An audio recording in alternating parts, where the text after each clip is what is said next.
Why technology is so important? Because it can bring a solution to a real-world problem. And water leaks is a big problem. So we've developed this system, and it's the sensor technology, something we invented. It's a small unit. You send this in the post, and then you clip that to the water where the rising main, where the water enters the property. And we've married that together with a plumbing service, basically. So through an app on your phone, if we detect a leak, you can book a plumber to come to the house and find and fix the root cause of the problem. Let's look at the US, which seems to have a bigger problem in water management than other countries. Why is that? What's the problem in the US with water management? Water rates are already rising. Water and sewage rates are now inflating almost as fast as healthcare, which is terrible. And with no end in sight, it's creating all kinds of defaults. You got consumers who have their water shut off, which is terrible. And what's the solution?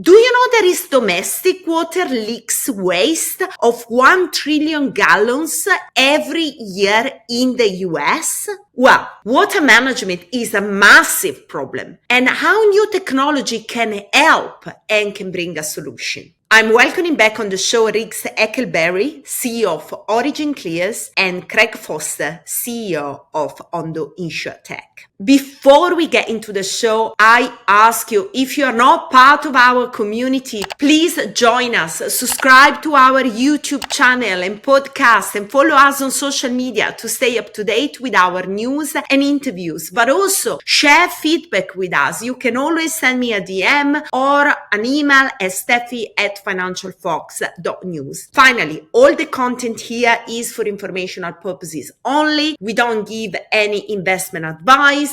And remember, any investment decision you make is always down to you. It's your responsibility to do your own research and do the right due diligence on the project and on the people as well. Riggs, Craig, great to have you on the show. It's our pleasure.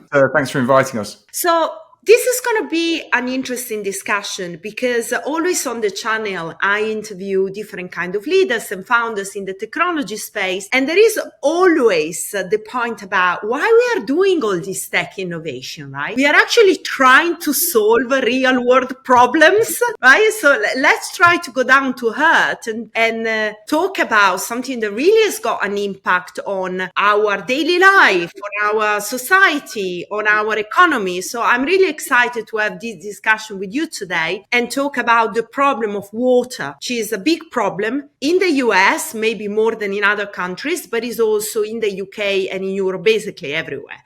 So before we start, just a quick round of introductions, so, we kind of set the scenes. So my name's Craig Foster. Nice to meet you, Riggs. I'm the Chief Executive of Ondo InsurTech PLC. We were the first InsurTech to list on the London market. We're listed on the London Stock Exchange. And we developed a system designed to deal with the problem caused by water leaks in domestic properties. Firstly, for the insurance industry, because it causes a huge amount of claims, and then actually at the same time increasingly for the water industry and for governments and society at large, because domestic water leaks also waste a huge amount of water, and obviously that's becoming an increasing problem around the world due to climate change, population growth. And what we kind of stumbled across, actually, almost by accident as we were going along, is how much water is wasted in domestic properties and how big a part of the problem that is, and therefore how we can actually be a meaningful part of the solution. Well, thank you, Craig. And it's a pleasure to meet you too. OriginClear has been around for about 16 years. As Steffi knows, we created a company that is now being absorbed by what's called a blank check company on the NASDAQ. And we're continuing to do what we do, which is to be an accelerator for interesting water-based ventures. And you're right that the leakage problem is huge at the municipal level in all the conveyance networks. And of course, in the UK, you have the complicating factor that your government went ahead and privatized all the reservoirs, which was not helpful. So privatization is happening in the United States. What's happening is that municipalities are being approached with very rich offers by private operators to take over their wastewater treatment. And without fail, the rates go up, quality goes down. It's like privatizing jails. It's not a good idea. And we were strongly in favor of decentralizing water treatment, but the actual source water, provision of source water, the conveyance of water needs to remain under municipal control. And all we want to do is take the burden off this creaking infrastructure by removing some of the industrial and agricultural players. And it's happening. Even without us, it's happening. PepsiCo committed to 80% reuse of their water. Well, if they can't do that unless they're treating it themselves, right?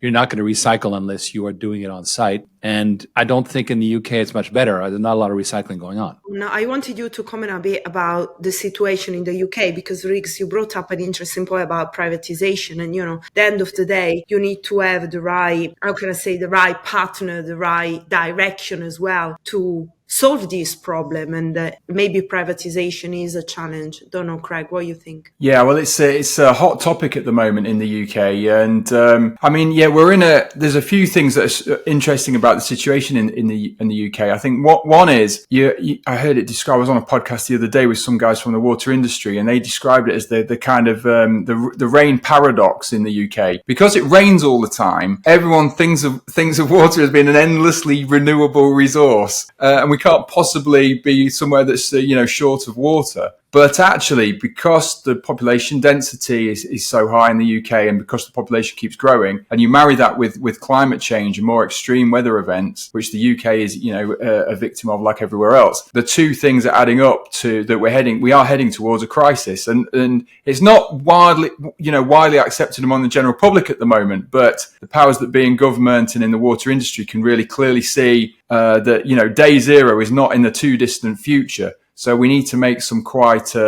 serious inroads. But then you marry that, Riggs, you're right, with that overlay of it's a kind of regulated industry, but a regulated private industry, because obviously the Tory government all those years ago kind of privatized all the water companies. And it's a very hot topic at the moment, without getting too much into the politics, because one of the largest water companies, Thames Water, have actually got in some financial difficulties recently, which, if you try and explain this to someone not from the UK, it does have a kind of edge of farce about it. If you think that they're a company selling something that everybody needs, and they've got a state-governed monopoly of the capital city of the UK, and still they're in financial difficulty. I mean, it actually beggars belief, doesn't it?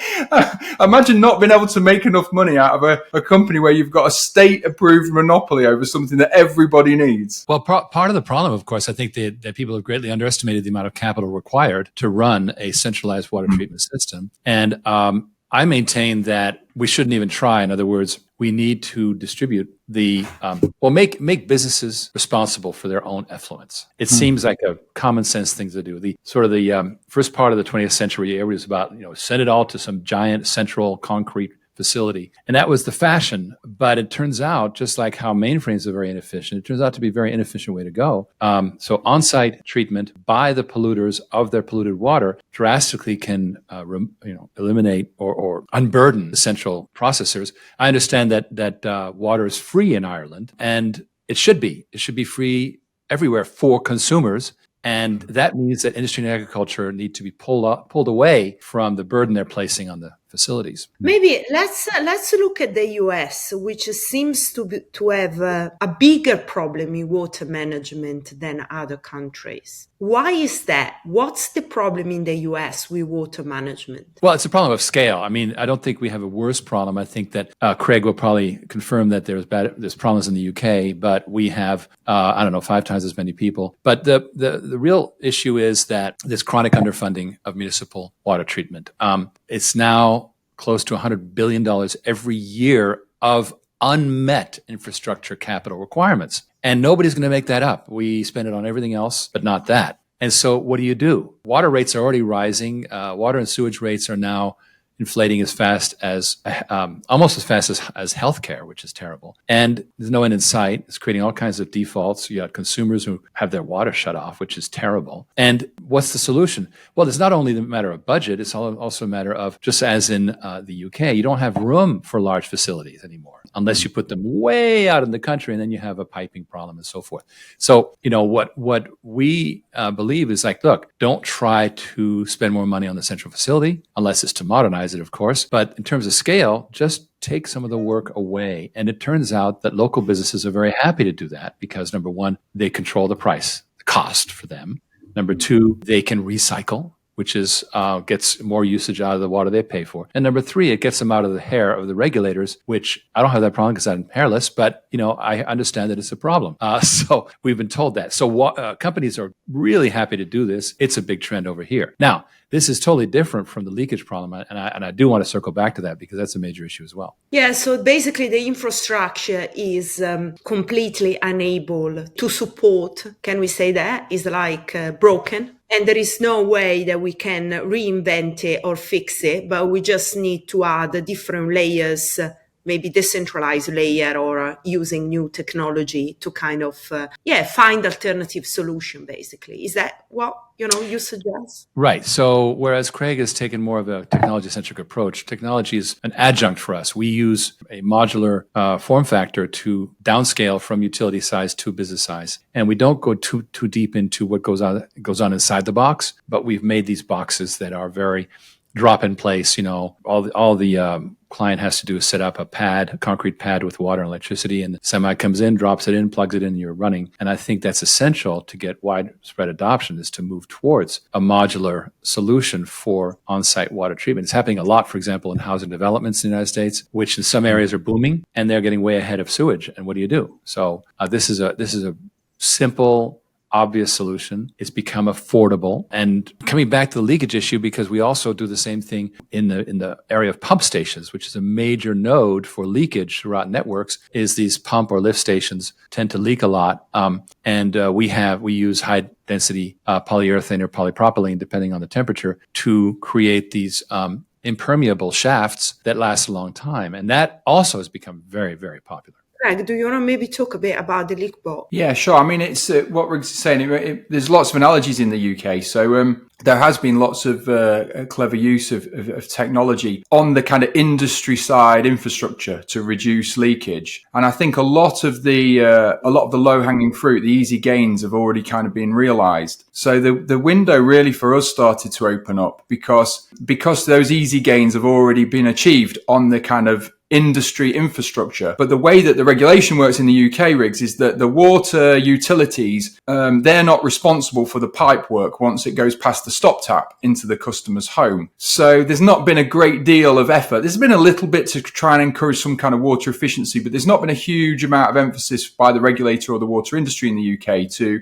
kind of look at how much water can be saved there. And so what happened with us? So we've developed this system, and it's I'll show you one, Riggs. I've got one here. So the sensor technology is something we invented. So it's a small unit. You send this in the post, and then you clip that to the water where the rising main, where the water enters the property. And we've married that together with a plumbing service, basically. So through an app on your phone, if we detect a leak, you can book a plumber to come to the house, come and find and fix the root cause of the problem. So we were doing this for insurers because this is a huge cause of claim on homeowners insurance. Just Sure. It is in the US, the same in the UK. And what we found was starting to happen is we didn't know exactly the cause of the leak until the plumber got to the property. But what we found is we were fixing an awful lot of leaking overflows on toilets. So when water's just running back down the back of the faucet, you can sometimes see the trickle of water just constantly running down the back of the pan. Sure. And we were fixing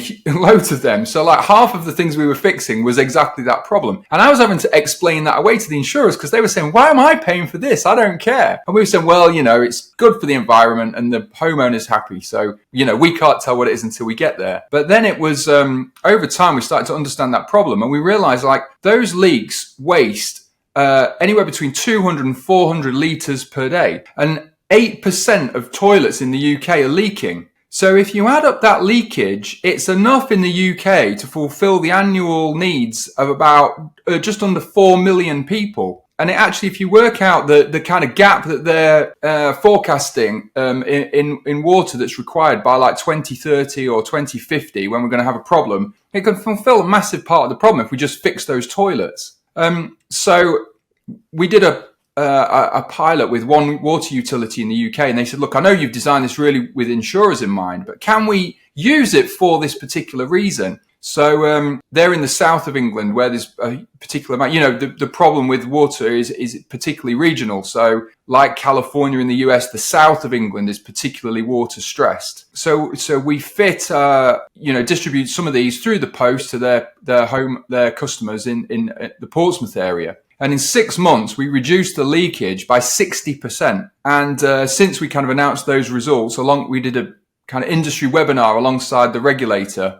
And then we've had like a terrific response from the water industry since then. So really, we're focusing more in the UK at the moment, Riggs. But obviously, some of these things are directly applicable. We've got a bit of an embryonic business now in the US. We just signed a big deal with Nationwide, one of the largest homeowners insurance in the United States. So really, our partners in the US are more insurers at the moment. But it seems like this story's got a lot longer to run, because just fixing those leaks. I think the Environmental Protection Agency in the US say that the US is wasting about 1 trillion gallons of water a year through domestic leakage, and it's exactly the same types of problems that we're picking up. Yes, those are massive numbers. Yes, if I may, I would like to share. This is a chart from Lux Research 2016, and it shows London really right up there at 28%.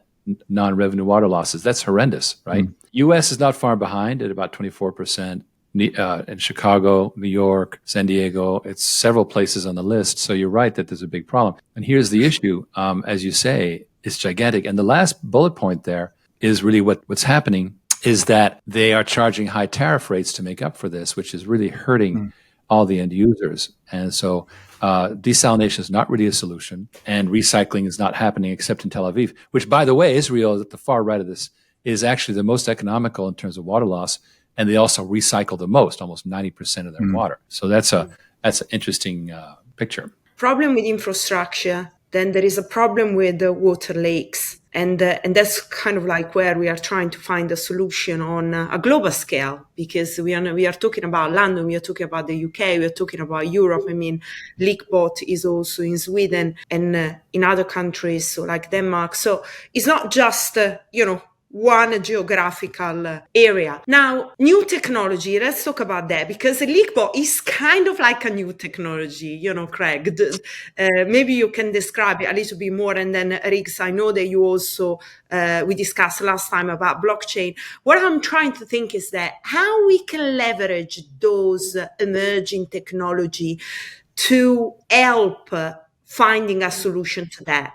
There is blockchain, there is artificial intelligence, how we can kind of use those technology to find a solution to solve a problem. Yeah, sure. Well, I think that, the thrust of the question, Stefania, is exactly right, that it's really about how do you solve really meaningful problems in the world and do it in a way where you really get product market fit and, solve that in a way that's really scalable and there's a business case that works. And I think it's interesting, having been doing this for a little while, that the way that new technologies follow that Gartner hype cycle, it is really amazes me how like textbook that is. We were at a conference recently in Las Vegas, a big InsurTech conference. And we kind of attended the same thing about 4 years ago. And 4 years ago, obviously, our technology is essentially an Internet of Things technology. And at the same conference 4 years ago, there was, honestly, Riggs, must have been 50 vendors selling IoT solutions. There were IoT platforms and IoT consultants and all manner of different sensors,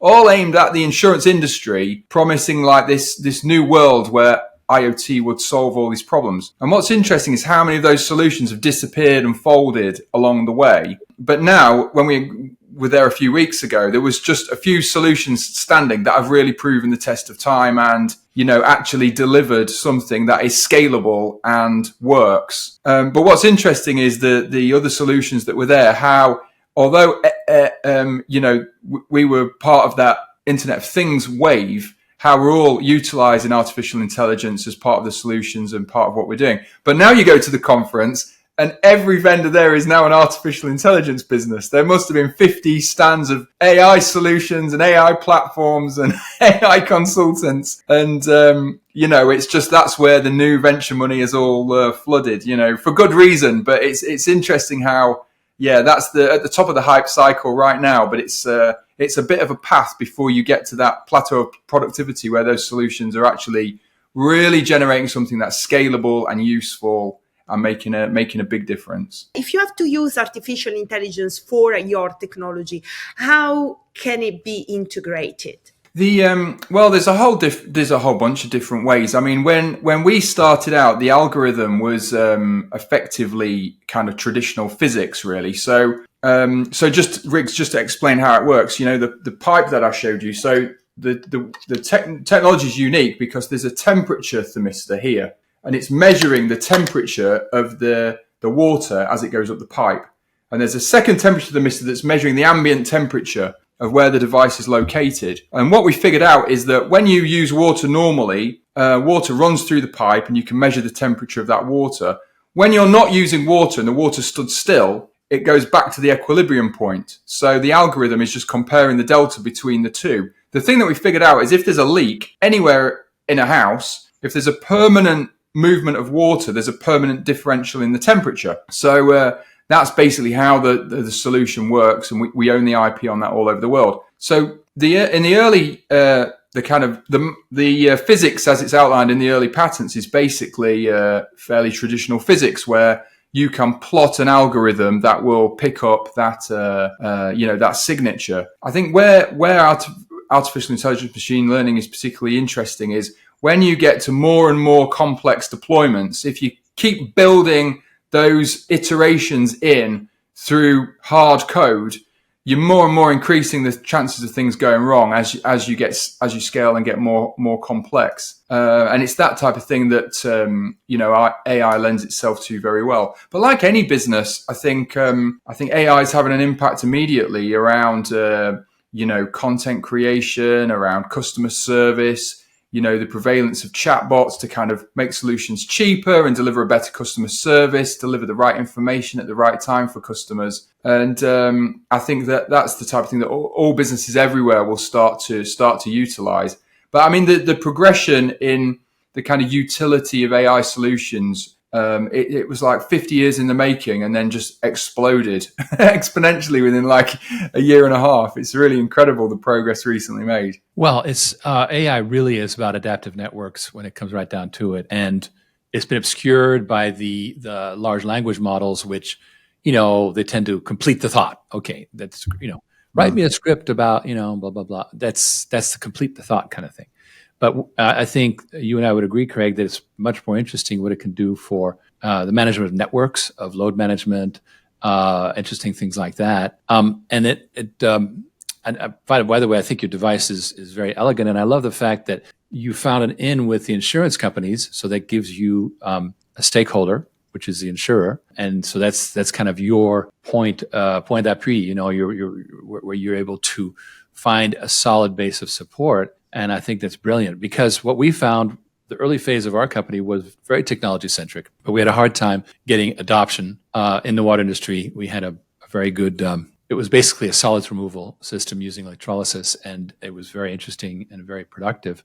But at the end of the day, it was very hard to implement. And I think having an industry partner like that is critical. Now, in terms of our technology approach, putting aside the modular systems, which is fairly simple, it's basically a materials breakthrough and it's doing very well. The real, what's taking us to the NASDAQ, and by the way, Steffi, the NASDAQ has reserved a ticker symbol for us. It's WODI, Water on Demand. And so WODI, we're going to be stuck calling it WODI forever. But WODI is a concept of, sure, you want to treat your own water, but do you have the capital? And now, essentially, we become a micro utility. Now, how does that look? If I may just put it up on screen, I'll show you a little bit about what that means on screen here. And I can kind of run through it. So in the ordinary environment, you have the customer commissioning a system with the help of their consulting engineer, and they get a water treatment system, and you're done. It's over. But in an environment where you have water on demand, and there's this crypto that I'm going to talk about for a second, you have investors putting money into water on demand, and then it becomes the customer, and it commissions a system on behalf of the end user with an operating contract that has built-in inflation indexing. And then, of course, the system gets built, and now it's got a sensor array. Because why? Well, because there's some network management required here, where all of a sudden you've got a performance database, you've got an O&M, operation and maintenance activity, and between operating the system and billing it, you close the loop, and now you're billing the customer for actual usage. And now here's where the interesting part comes in. Normally, you would just pay the customer, the investors, with regular dividends. Now, this is where we hope to, use the smart contract capability that's built into crypto to actually issue dividend coins, and the profit shares are issued in the form of a security token. That what the interesting part about it is that the investors can resell them very easily, create a potential water marketplace, which, as you know, doesn't exist, and eventually enable reinvestment and impact investing. So now, the reason I bring this up is because this is very well suited to AI optimization, very much so, because you end up with, this is kind of like, the George Bush's 1,000 points of light kind of concept. Instead of a lot of big central systems, you've got a complete water treatment system at each location. It becomes a network of networks. And that is going to be our challenge, of course. But this is, I think, very, very promising. And then we want to take this and we want to replicate it in other financial centers as a fintech to enable water treatment without capital burden for the end users very wide. So we think that's the key to making it happen. And we are literally right now in the middle of speccing this network management environment. And of course, it's a matter of obviously the sensors, and it's a matter of subscribing and unsubscribing people, and reporting quality levels. But definitely when it comes to load balancing and so forth, and finding, for example, as you say, you can sense water losses, et cetera. That's super interesting as we start to create this network of networks. Fascinating model, Riggs. It's amazing. We're very excited. Yeah, and I think building this ecosystem also of incentive as well and monetization, it really creates a nice dynamic between the stakeholders, because even the consumers, they are also stakeholders as well. So very interesting. My question for Craig will be, with your experience and with everything that you've been doing, dealing with different kind of agency in different jurisdictions, how do you think we can disrupt the market? What else can we do to disrupt it? Maybe there is an element of incentivizing, getting the user, perhaps something that, Riggs is looking at to kind of add element of monetization in it. We are just talking here, and I think we have brought up some really interesting potential solution, perhaps for this old industry, to kind of evaluate other options to actually, you solve a problem, right? Because you are incentivized to do it. And if for many, many years we haven't been able to actually solve the problem about water management, maybe there is an element where this new technology can come in, and this decentralized movement, and coupled with AI, to maybe say, actually, it is in our interest.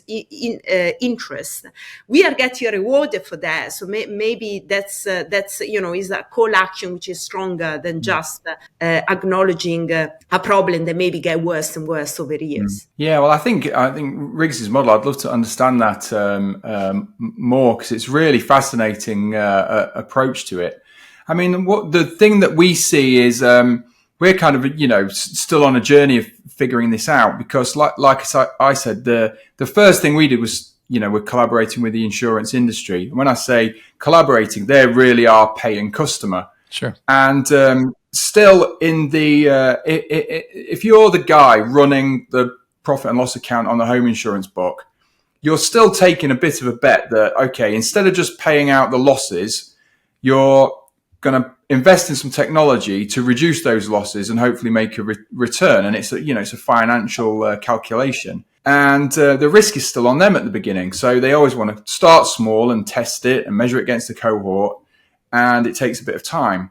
I think as we grow as a company, we understand the economics of that very well. So increasingly what we would like to do is just make an initial guarantee to the insurer to say, look, you'll definitely be in the money because we know how this is going to play out. And then you can start to drive a lot faster penetration. Now, Riggs, coming back to your model, what's interesting now is since we've discovered this other benefit within the water industry, the obvious thing that we figured out is it's the same system put into the same household delivers two mutually exclusive benefits. So there's a water reduction that's delivering a benefit for the water industry. Then separately, there's a different benefit from all the small leaks that we're fixing that are preventing damage to the property that's creating a loss adjustment benefit to the insurance industry. And by the way, it's all good for the homeowner because they're paying less on their water bills, their insurance costs are staying low, and it avoids all the disruption on the property. So there's three different stakeholders all benefit from the deployment of a single system.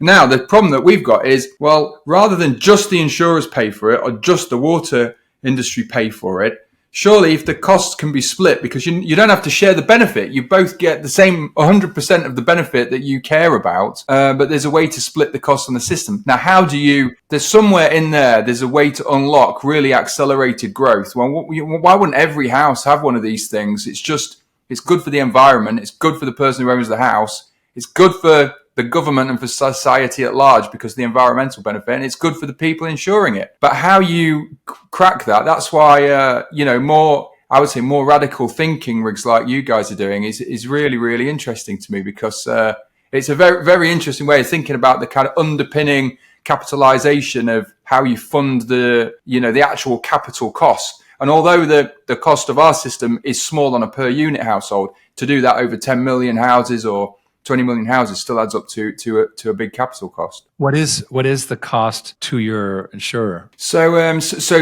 the United States, for example, it's $5 a month, and that pays for the actual hardware, the customer support, but it also pays for the plumbers to go in and continue to fix things in the home.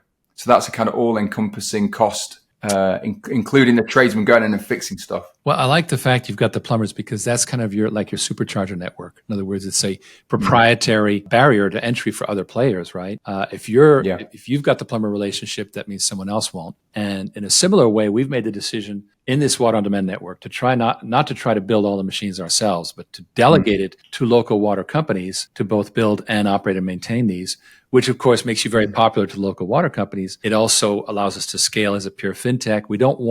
Water on demand is actually not a water business per se. It's basically an asset. It's like the oil business, these master limited partnerships that they have where they have buckets of finance that generate dividends on oil well properties and energy pipelines and so forth. And so this makes us, because one thing that I think you've understood by now is the water industry moves very, very slowly and it just creeps along. And so if we can push that down, all that construction and operation and maintenance down to the people on the ground, then we've got ourselves an interesting game. And it also creates for us the same barrier to entry for other players in that we've got the relationships with these particular, in fact, we have our first relationship is with a UK company called Envirogen, which also is in the US, and that's kind of our pilot relationship. And it's a very, very mutually productive one. We give them business, they give us business, and so forth. Plumbers may be an interesting, you're sending business to them, but perhaps as you widen beyond the insurers, they might be a source of referrals as well, right? Yeah. So I have a question for you, Riggs, and you say what you can, obviously, because if you are doing activity on the market, we can say only certain things. But tell me, what you can share about the market response, the investor response that you got on your business, on the company. You saw lots of interest. It was mainly like, and from where it was coming from, what was the main aspect they were interested in? What about the security token, which is always, with the SEC, just get a bit scary. I'm curious to see what kind of investment response you got there in the US? Well, there's a tremendous amount of interest in water on demand, which is a concept that came out of COVID because very, very early in February 2020, we saw the oil prices crash, which we felt was going to create a worldwide crash, which it did. But we didn't realize the extent to which governments were going to bail out both businesses and individuals. But so at the time, we're like, oh, we'd better, nobody's going to have any money. And what do we do about it? And so we created this capital-free solution. And it took us quite a while to really experiment our way to something that is as mature as you saw. Well, in late 21, we created the Water on Demand Fund to start to aggregate capital. And we got to about $8 million out of the $20 million we were targeting before we switched gears in November 22 to this merger. And that also has had a tremendous interest because people are seeing the perception, which of course we're feeding that perception, is that water is becoming an investable asset.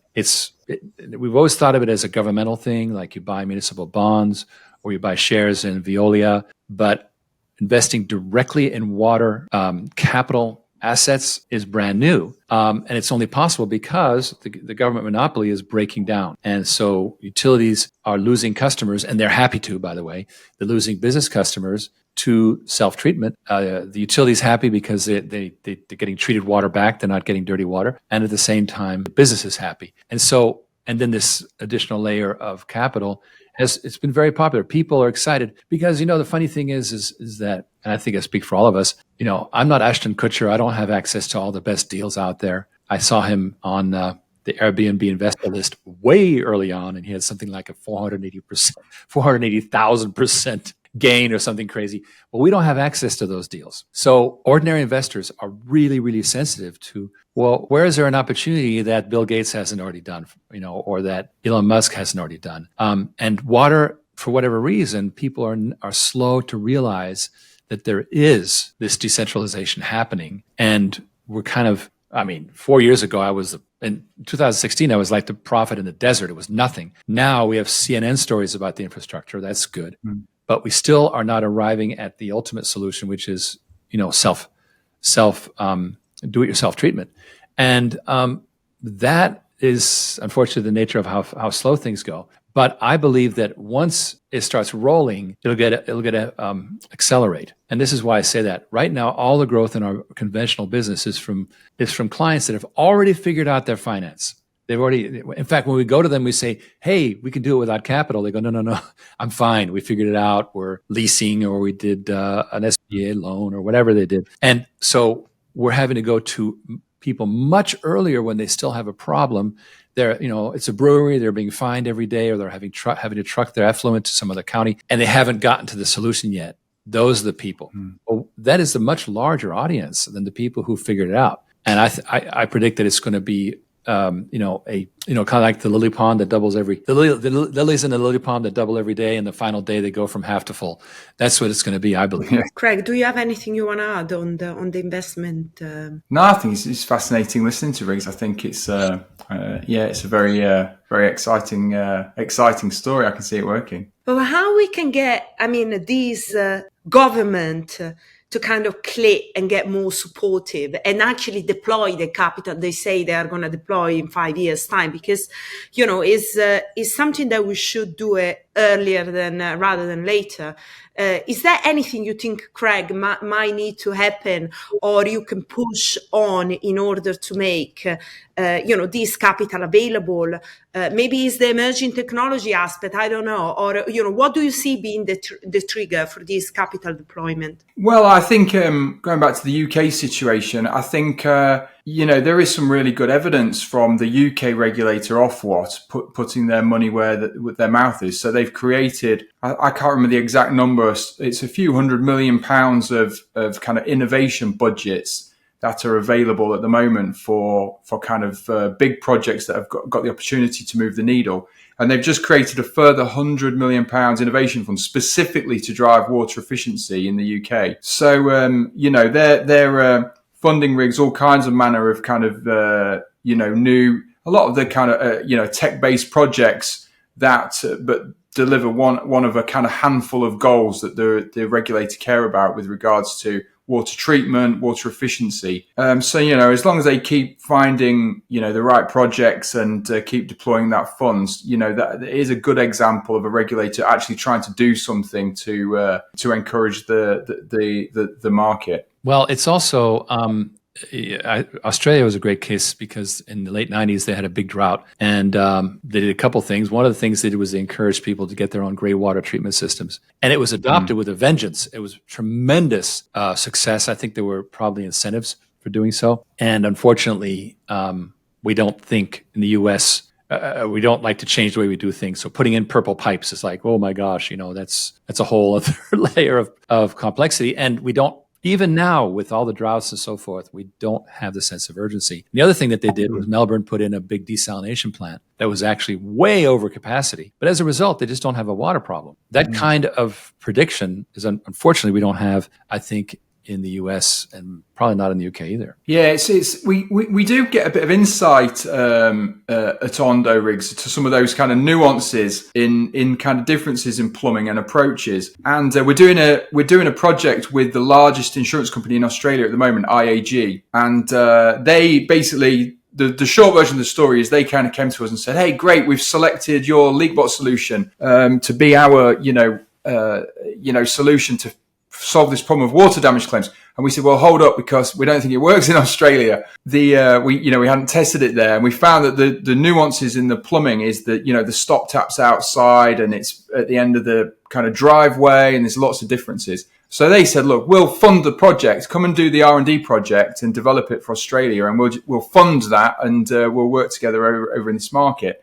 So we had some input. But what we need to do whenever we go into a new market, we just test our assumptions and educate ourselves on how different is the plumbing. And you think it's the same everywhere. And it's amazing just quite how different it is in different markets. And I was amazed. I think this is what you're probably referring to, but we learned through that project that I think, I might not get this exactly right, but I think most houses in Australia have like a huge tank underneath like the driveway in the yard. And it's collecting grey water every time it rains. It just fills up the tank, and that tank, flushes all the loos in the house. That is plumbed into the system, right. And it's only if that tank is empty that they'll use fresh water to flush the toilet. What a great idea! Like, why is that not building code in every country? I mean, it's just such a good idea to think in my house, like the rain hits the roof and goes straight down the drain. I mean, it's actually crazy, right? It's super interesting. It's sad. And the reason I know the story is because in the early 2000s, the woman who implemented a lot of this in Australia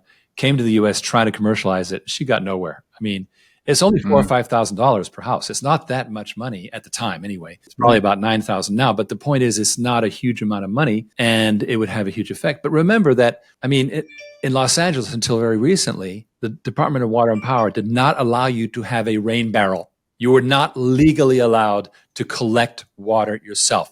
They would, really? They would fine you for it. Yes, they finally relented. Well, in fact, you can't even dig a well anywhere in Los Angeles because it is all the water is the property of the utility. How brilliant! Wow, amazing. Right, super interesting. Well, I think we are on the cusp of something. Anyway, so thank you so much for coming on the show, and I look forward to have you back for another discussion about water management and moving ahead and innovating in this very interesting space on a mission to find a solution to save our water. Thank you. And Craig, congratulations. Keep up the great work. I think it's fabulous what you're doing. Yeah, likewise, Riggs. Good luck with everything and good luck with the listing on the NASDAQ. I look forward to seeing how that goes. But good luck.